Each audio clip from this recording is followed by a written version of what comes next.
has started a regional tour to sensitize communities on an $8 million rural water supply and sanitation project funded by the African Development Bank. The project, which was officially launched at the national level in April this year, is supposed to span 4 years and benefit 22 villages in the 5 regions of the country. Fatou Jasseh has details in this report.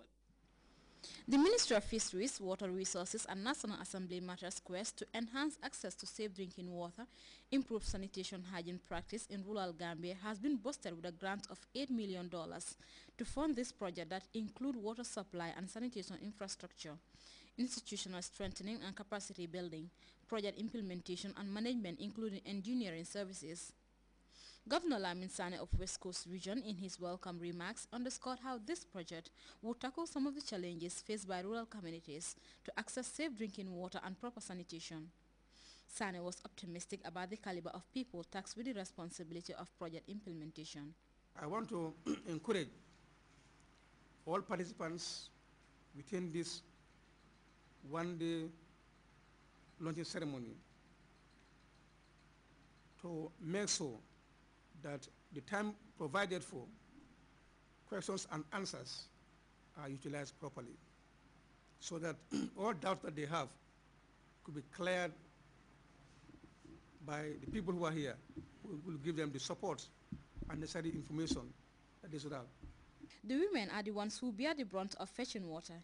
If all goes as planned, the beneficiaries will not continue doing such laborious chores. The number of distance it takes to fetch water and the timing, it will really help the women, and so that they will have time to engage in other activities rather than spending the whole day fetching water. Okay. Aissatou Cissé, her project coordinator, give an overview of the entire project. For any project that is coming to this country, there has to be an assessment that is made to determine whether this project should come to the country, which will later provide justification to the donors. That because we have this situation, this condition, that is the situation assessment. That is what was done for this particular project. And we realized that the poor water and sanitation related deaths, especially for children under 5, account for 20% of all the deaths of children, just because of poor water and sanitation. Under 5, mortality rates estimated to be higher still in the rural areas than in the urban. That is why this project is into the 5 rural communities and not in the urban community. The project coordinator, Cissé, further emphasized the importance her ministry attaches to the increasing demand for domestic water supply and sanitation. When we look at the list of the villages, for each village, the policy of the department is to have more than 1,000 in the community will have access to the mini solar. This particular project will combine cluster of villages and provide them with this solar system. It's about 60,000. It will, contribute to increasing access to 60,000. In terms of the percentage, it's small, but in terms of numbers, that will reduce the 200,000 that we currently have to about 140,000 not having access. The project will be providing 18 new multi-village solar-powered water supply systems, upgrade 4 solar-powered systems, sanitation facilities for 50 schools, rural health centers and public places, and 1,000 household latrines coupled with institutional support services and the logistics to facilitate project implementation. The project coordinator urged beneficiaries to cooperate with consultants that will be visiting the villages to acquaint themselves with the people on the ground as regards the work in progress. For Grts News, I am Fatou Jasseh. Now 16 September is a day set aside to commemorate World Ozone Day.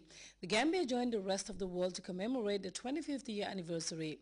The local celebrations held on the theme Protecting the Atmosphere for Future Generations to Come took the form of a march past from Westfield Junction to the National Environment Agency head office, followed by an open day. Modo S. Jallo has details in this report.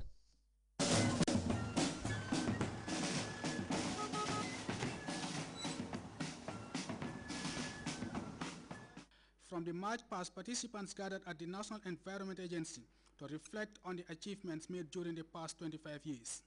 The commemoration was in 2 folds, a silver jubilee marking the protection of the ozone layer, and an award to the government of the Gambia in recognition of its vital role in protecting the ozone layer. Officials of the Ozone Unit of the National Environment Agency recognize the support given to activities of the National Ozone Unit by government to implement the Montreal Protocol in collective efforts to protect the flora and fauna. I wish to congratulate the government of the Gambia on her highly successful efforts to comply with the time-targeted international environmental commitment. It shows that the Gambia can successfully meet and overcome serious challenges, and it holds out the promise that the Ozone Unit of the National Environment can do more in the future. The depletion of the ozone layer can lead to an increase in cases of skin cancer, cataracts, reduction in fish population, reduction of crop yields, amongst others. And this can pose serious problems for the human race. The director of the NEA believes that the protection of the environment should be a collective responsibility for all and sundry. The Ozone Office, since it was created, has trained over 240 refrigeration technicians on the best refrigeration practices, recovery and retrofitting of refrigerants. Successfully phased out chlorofluorocarbons, CFCs, by 31st of December 2009. Attributed or distributed refrigerant analyzers to major custom posts throughout the country. These are only some of the achievements by this National Ozone Office. To ensure that Gambia is ozone CFC free, the unit has also trained over 300 custom and security officers on the identification of banned refrigerants, and to also identify smuggling techniques employed by people bringing into our country banned substances.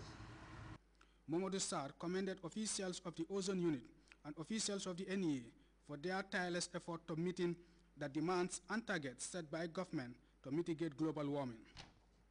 The Permanent Secretary Minister of Forestry and the Environment, Mustafa Dabo, underscored the importance that government attaches to the well-being of the environment, which recognizes that sustainable development must include the efficient and effective preservation of the resources of the country. The Gambia has ratified numerous conventions and is party to a host of multilateral environmental agreements, and has passed into law environmental legislations to ensure the protection of our environment and the judicious use of our natural resources.